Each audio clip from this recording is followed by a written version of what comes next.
Okay, we'll call the meeting to order. Thank you, Your Worship. The first item on tonight's agenda is presentations, and what I'd like to do is welcome the participants for the 2009 BC Seniors Games. Well, I want to join with our clerk on behalf of Council and the City of Coquitlam. It gives me great pleasure to congratulate the Coquitlam residents who participated in the 2009 BC Senior Games. This year's games were held in Richmond from September 16th to 19th, and they saw 3,800 participants aged 55 plus from all over the province. Several dozen Coquitlam residents and pavilion members were part of the Fraser Valley Zone 3 team, which came in second place overall with 129 gold medals, 124 silver medals, 81 bronze medals, for a total of 334 medals. And I wish our Canadian Olympic team anywhere near that. We would like to applaud the efforts of all our participants at the Games, whether they won a medal or not. They are champions for working hard to achieve their goals. Their commitment to active living makes them all leaders in action and contributes to making Coquitlam a healthier community.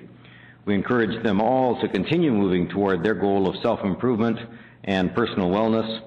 Many of our participants encourage others to get involved in the BC Seniors Games or to get more active in their retirement. For many retired people, the BC Senior Games is a first step to competing provincially. The social aspect and camaraderie is one of the Games' benefits, and most participants encourage others to try, if only because it's a lot of fun. City of Coquitlam will continue to support the efforts of our residents of all ages to stay active and healthy, and we congratulate them all on their achievements. If there are any Senior Games athletes here tonight, and I know that there are, I would ask you please stand with your medals proudly displayed so we can recognize your outstanding achievements.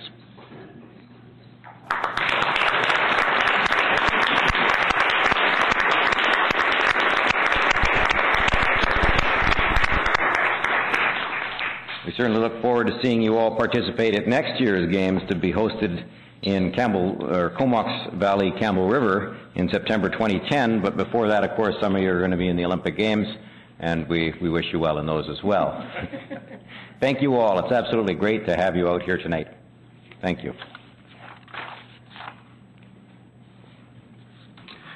Thank you. Actually, there was one more comment I wanted to make, and it had nothing to do with amateur sport. This is going to be we're actually unrolling a new form of communication within our City Council. This was discussed several times. We're going to be streaming the video of our council meetings and hopefully eventually as well public hearings and other committee meetings so that the public at home can go to the city's webpage and click on, and there before them is the public hearing or the council meeting that they may have missed. Or that they may not have wanted to come into the council chambers to sit through. So this is one of the efforts that we're making as a council to try to reach out a little bit more and make sure that our residents are more actively engaged in the work of City Council. Some of it you'll find boring, undoubtedly, but the great thing about streaming video is it has a fast forward button as well. So we look forward to that. Watch for it on the coquitlam.ca website. Mr. Clerk. Thank you. Item 2 is the minutes of the regular council meeting held Monday, October 5th. The recommendations to approve those minutes. Moved by Councillor Reamer, seconded by Councillor McDonnell. All in favour? Opposed? Carried. Item 3 are the minutes of the Engineering, Utilities and Environment Standing Committee meeting of Monday, October 5th. The recommendations to receive those minutes. Second. Moved by Councillor Asmussen, seconded by Councillor Robinson. All in favour? Opposed? Carried. The first item of business arising out of that meeting concerns motorized vehicle restrictions on Eagle Mountain. The recommendations that Council receive the report from the General Manager of Engineering, and 2, that staff be directed to jointly hold an open house with the Ministry to inform the public and stakeholders of the proposed restrictions. Moved by Councillor Reamer, seconded by Councillor Lynch, was it? Yeah. Any discussion? Councillor Lynch. I was just wondering when I was going through there, I noticed that the fire department was in attendance, and I know we've had some concerns about fires and going up there. I was wondering, I didn't see any comments in there. I was just wondering, must have been some. Through the chair, Coquitlam Fire Rescue did participate as one of the members on the committee. and gave our full participation through that process. Okay, no, I guess the point I was trying to make is at one point I think we had a conversation about fires and why we wanted to prohibit or restrict the type of access, and I thought that was one of the reasons that we were going forward with this, and I didn't see that as listed as a reason, so I was just querying that. Actually, I do recall that there were the risk of wildfire, particularly on the interface, was one of the initiatives, one of the reasons for the initiatives. Is that it, Fire Chief Delmonico? That is correct. Thank you. Okay, thanks. Okay, thank you very much. Any other comments? Councillor Asmundson. Thank you very much. I'm glad to see this here. This came up, I think, out of the Agri Committee about the concerns about siltation and the runoff in through the gravel pits and the problems it was causing on destabilizing the hydropower lines up there because a lot of illegal off-road, and there was a difficulty in getting the various levels of government to come together because it's managed through BC Hydro, the city, and other agencies. So it's good to see that they have now got all governments working together on a plan to have a management area and to restrict the motor vehicles up that area, the off-road vehicles that will be bought into, and hopefully solve a lot of those other issues of the siltation, the runoff, the burned vehicles going up there, and those other issues. So this is a good step forward, and I'm very pleased to see this here. Thank you. Councillor Reamer. Thank you. I too am very pleased about this, and I'd like to thank staff for bringing all this together actually quite quickly. Sometimes when you're dealing with other agencies, things can take a long time, but we're moving ahead with this quite swiftly. Just wanted to note that at the UBCM, it's a slightly different motion. The province of BC, they urged the province of BC to bring forward without further delay legislation requiring licensing and regulation of off-road vehicles, so there's a reasonable opportunity to enforce the ban on these vehicles within parks and conservation areas. So there's obviously been similar types of issues throughout our province. Thank you. I too am particularly impressed, particularly with the somewhat long list of participants in the process. These are groups of off-roaders, four-wheel drive associations and such. I know this is a challenging issue, but I'm glad to see staff have taken it on and I think brought it to a good fruition. Seeing no other comments, all in favor? Opposed? Carried. Item 4 is the minutes of the Recreation, Sports and Culture Standing Committee meeting of Monday, October 5th. The recommendation is to receive those minutes. Moved by Councillor Lynch, second by Councillor Asmundson. All in favor? Opposed? Carried.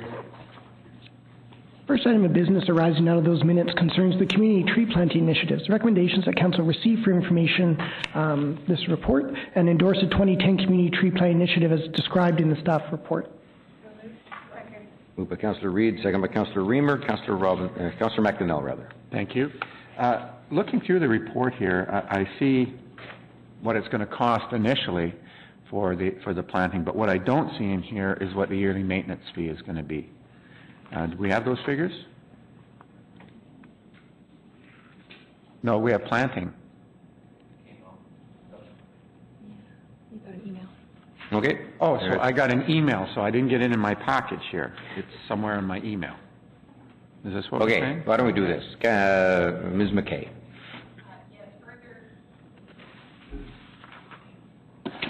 Yes, further to the committee meeting, a email communication was distributed to Mayor and Council in response to questions raised at committee that identified the costs of the distinct programs as well as the ongoing maintenance costs associated with the 250 trees that were proposed to be planted on public lands, and that cost is estimated to be $1,250 for watering, weeding, and pruning. Okay. Okay. Councillor Robinson. Thank you. I last recall that we don't currently have a tree inventory for our community, and so I'm just trying to figure out sort of overall, the idea is to increase the number of trees that we have in our community. But theoretically, given what people the way our current tree bylaw stands now, people can remove 2 trees a year, and we could theoretically, over the year, have a net loss of trees if people on their private property remove trees, but publicly we take tax dollars and we plant trees. And so, I guess I'm a little disappointed that we haven't taken sort of a bigger picture look overall at what we're doing with trees. So to spend $50,000 of taxpayer money, but to not have what I think would be a fabulous tree bylaw, we have a sort of okay one, is a little bit problematic. So I'm just a little not thrilled that this is just a small piece, and I'd like to have a much bigger sense of what we're doing with trees in our community. So that's just a statement. I don't expect an answer at this point. I also want to know, as part of a program, would we consider a program where someone could purchase a tree and put a plaque for public in memory or in honor of somebody or something? Do we have that kind of program?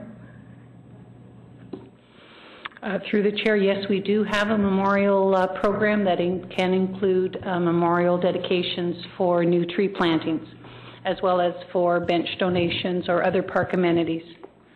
Okay, thank you. Thank you. Councillor Rasmussen. Yeah, no, I have some comments with this one. It's under the Adopt a Tree program. It just goes back to Councillor McDonnell's comment about he was talking about ongoing maintenance costs, but also looking at staffing costs, talking Adopt a Tree program. And so we're talking about giving out seedlings, and then a screening process will ensure interested residents have adequate planting space. And then there will be a contact information will be collected to enable follow-up opportunities to assist the number of trees that were planted and their survival. How much staff time on an ongoing basis is this going to be involved? I can understand us giving out trees, seedlings, letting people plant them, but the extra screening process, I don't know why we're screening. My daughter got trees when she was younger. We planted in the backyard, and I'm just concerned about how much staff time is involved here. Ms. McKay. I don't have the information this evening to be able to give you a breakdown of the actual number of hours of staff time, but the costs of that staff support to roll out this program have been included in the costs for the program itself. So the Adopt a Tree program at $16,000 includes the staff time to support the implementation of that program. And similarly with the home visit and subsidy program, the $19,000 that is estimated for that program includes the staff time and any educational materials that would need to be produced to support that program as one-time expenses in 2010. Well, that's fine. It'd be better in the future to have that broken out so we can actually see that. I think it's like Councillor McDonnell, we talked about this earlier. We've got the funding amounts, and I was expecting it to be part of the package, not an email, as what the cost breakdown for each one of these programs was. And we talked about that at the committee meeting, and I didn't see it in the package. And I think I saw an email, but I don't remember it. But it wasn't part of the minutes or part of the package. So in future, it'd be nice to have the cost of each item and then the cost of the staffing involved. Thank you. Yeah, just very quickly, if a matter goes before a committee, the staff report gets referred to council. It doesn't include answers that were raised at the committee. Clerk. It will often depend on the in-depth nature of the response required. An email with giving basic financial breakdown figures or a memo in the bag is one route. If it's a more substantive response and requires more cross-relationships, we will sometimes add it into the agenda itself. Okay. Thank you. Councillor Lynch.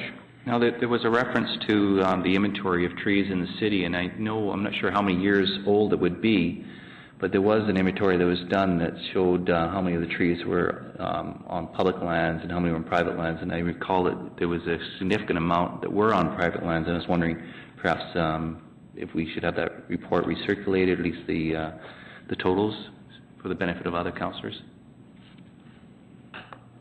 Thank you. Councillor Sikora. Thank you very much, Mayor. How many of these trees will be planted on a yearly basis, and is it the scouts and the guides are doing it, or is it the city doing it?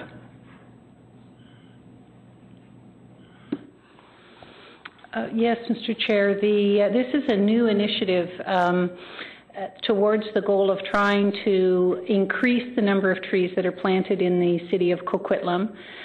This program aims to achieve the planting of 10,000 trees in the city, and it is directed primarily on trees being planted on private lands, not on public lands. In the past, the city has had an ongoing program working with volunteers and stewardship groups to be doing plantings on city properties, and I believe Council has participated in a number of those tree planting events. This particular initiative is looking to plant many more trees than we've been able to plant on an annual basis with our current resources and with our current stewardship groups by aiming a planting program on private properties and institutional properties such as the school board lands to see if we can increase the number of trees planted towards a goal of 10,000. So you're talking about 10,000 trees a year? No, this is a 2-year program, 2010 and 2011 only. Yeah, because I remember back in the 80s with Don Cunnings and the Parks Recreation, we used to plant 4,000 trees a year. And there was a program that went every year. Now, also the trees with people that passed away, their names on it, on Chilco. It's a prime example where we started it. Matter of fact, myself and Dr. John Crosby planted the 2 trees for our wives that passed away some years ago.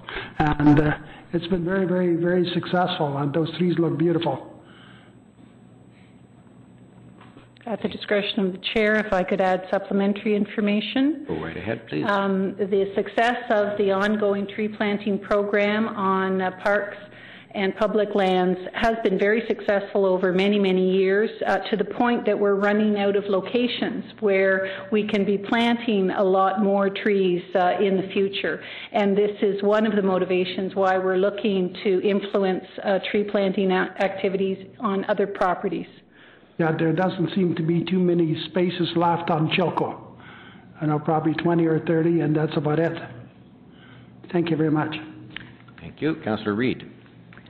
Just for some of the new councillors, we also had a really fun contest a few years ago called the Significant Tree Contest, and maybe it's something that we could look at again because it really was fun and it brought the community together. And we had some of the wildest trees come forward, and it was a contest. I can't remember what we had for prizes, but it was really quite fun. So perhaps we can look into that. Thank you. Thank you. As was alluded to, there are community groups in our community, and they get typically sponsorship from some not-for-profit society that does these good works. I know I was on Como Creek a couple of weeks ago. Councillor Reamer, I know, was there as well, along with the Coquitlam Rotary Club, and they were planting trees and bushes, and I think they ended up with some 4,000 plants that were going into some areas of Como Creek that were being reclaimed from the invasive blackberries that had taken over. It's those kinds of initiatives I think we need to continue to do that on public land, but I'm glad to see us branching out, so to speak, on the private land as well. Seeing no other comments. Motion is, all in favor? Opposed? It's carried unanimously. Item 4.3 concerns... Sit alone. Item 4.3 concerns the City of Coquitlam 2009 active grant. The recommendation is that Council endorse the eligibility criteria, that staff be directed to report back a recommendation for disbursement before the end of 2009. Moved by Councillor Reamer, second by Councillor Lynch. All in favor? No, you want to... Sorry, Councillor Sikora. Thank you very much. I don't know whether it's a good time to bring it up or not, but the Adenex, I'm sure that you, Mayor, got an email from a doctor that is also the president of the Adenex, and so did I. Yep. And he keeps telling us that he lost a lot of money in this new sports center that's being built now because they cannot be utilized and because of parking and a few other things. And apparently it's cost him something like $20,000 in lost revenue, and he's been wanting to get some answers, and I don't see any answers coming forward. I don't know whether Parks Recreation got a letter from him or not, but it might be a good idea to invite him to the next Parks Recreation meeting and have him explain what is it that is on his mind, and certainly see if there's any kind of funds that we can access, or do we even contemplate anything like that. But he should be answered one way or the other instead of just being ignored. Well, Councillor Segura, I don't think it's fair to characterize I know he's received several answers from staff. I don't think it's fair to characterize it as staff ignoring them. But I know that the answer that they've received hasn't been the one that they were looking for so far, and I know we're continuing to work with them. So perhaps that's one of the solutions that we could bring, or at least one of the issues that we could bring to the committee. Thank you. Councillor McDonnell. Thank you. Well, I'm going to try this one again. I haven't had much luck with this package tonight, but there were some recommendations that came out of the committee meeting. Has there an email come out since then that supports those? Because there's nothing in this package to represent that. And I will step out with those, or I will bring those recommendations forward if everybody else doesn't have it in their possession. No, there's on here, I noticed that the way it's written opens the door for any sports group to apply for this. And today being what it is for community groups to try and get money, everybody will apply for this. This is not the intent. This was the old gender equity grant. The intention of this was to bring children, both genders, into sports, to educate them, to bring them in any ways that we can for them to be active. I know the recommendation that came out of our committee was that a priority should be given to that. Now, I don't see anywhere in here where a priority is going to be given to that criteria. Is there something that's come out that I haven't seen? No. Ms. McKay. Yes, staff have taken all of the valuable input received by committee and have customized the application forms to incorporate all of that direction from committee. We can certainly provide that detail to council if council is interested. Well, with all due respect, I need to see this if I'm going to vote on it. Right now you're asking me to vote on a package that came to our committee with no changes made to it. So it's pretty hard for me just now to say, okay, well, I'm going to vote for this, but I don't know what the changes that you've made are. Councillor McDonnell, you're in the minutes of the meeting. Exactly. The minutes of the meeting, the committee recommends exactly the same as on the staff report. So you're saying that wasn't? No. Okay. So we're obviously a motion to defer might be here. I would make that motion so that we could get that information. Councillor McDonnell moves to defer. Councillor Asmussen seconds. Any discussion on deferral? Seeing none, all in favor? Opposed? The motion is deferred. Item 5 concerns a request for leave without pay submitted by Councillor Donnelly. The staff recommendations that council consider Councillor Donnelly's request for leave without pay and that staff be provided direction as how to administer this request. Moved by Councillor Asmussen, second by Councillor Reamer. Councillor Sikora. Thank you very much. You know, it's unfortunate that you wrote this letter, although I have no other choice but support it. But the fact is that, you know, he's running federally, and wish him all the best to get elected federally, because I think he'll be good as far as Ottawa is concerned. But at the same time, he's only going to miss 2 council meetings. And there's been council members that have gone away for and on a holiday have missed 2 council meetings and still get paid. So I guess he wants to be extra squeaky clean, and I just it's unfortunate because I think that he should have never done it, but he did. So, however, because he's going to miss 2 council meetings, period. Thank you very much. Councillor Reamer. Thank you. Well, I will be happy to support Councillor Donnelly's request for leave without pay. And I just wanted to note several things with respect to this. This federal by-election was created when MP Don Black stepped down, and in Coquitlam, New Westminster, Port Moody. I note that Councillor Diana Dilworth, who is also running in this race, also it was in the newspaper. She's taken an unpaid leave of absence as well from her council duties in Port Moody. So I will support it for that reason. But the second point I want to make is that there's possibly going to be a by-election either in Port Moody if Councillor Dilworth wins, or here in Coquitlam if Councillor Donnelly wins. I don't know if the taxpayers are aware of this, but we spent approximately in the last by-election, which was in 2007, about $130,000. And that doesn't include staff costs. So we were running probably in the high 100s there for that particular by-election. This particular by-election that we're facing now, and staff has done some preliminary planning, is my understanding, is going to cost our taxpayers probably in the neighborhood of $200,000. And so I'm pleased to support Councillor Donnelly's request to take a leave without pay, which will partly assist also in offsetting some of the costs should there be a potential by-election in Coquitlam. Thank you. Thank you. And Councillor Rasmussen. Well, I want Councillor Donnelly, I think, is doing the right and honorable thing by taking a leave of absence. I think he's following a pattern sent by Diane Thorne when she ran for an MLA. She did also take a leave of absence.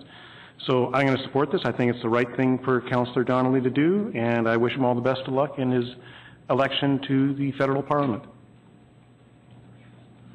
Seeing nobody else, the motion is that Council consider Councillor Donnelly's leave of absence, and that staff. I just suggested that Councillor support rather than consider. That was my point, is that the motion as moved was that we consider it. I'll take the motion as having been made to support it, and on the floor now, all in favor? Opposed? Carried unanimously. Item 6 concerns the Metro Vancouver Board of Brief. The Metro Vancouver Board representative is available to respond to questions, and the staff recommendations that Council receive for information the Board in brief. Moved by Councillor Reid, second by Councillor Lynch. All in favor? Opposed? Carried. That was the final formal item on this evening's agenda.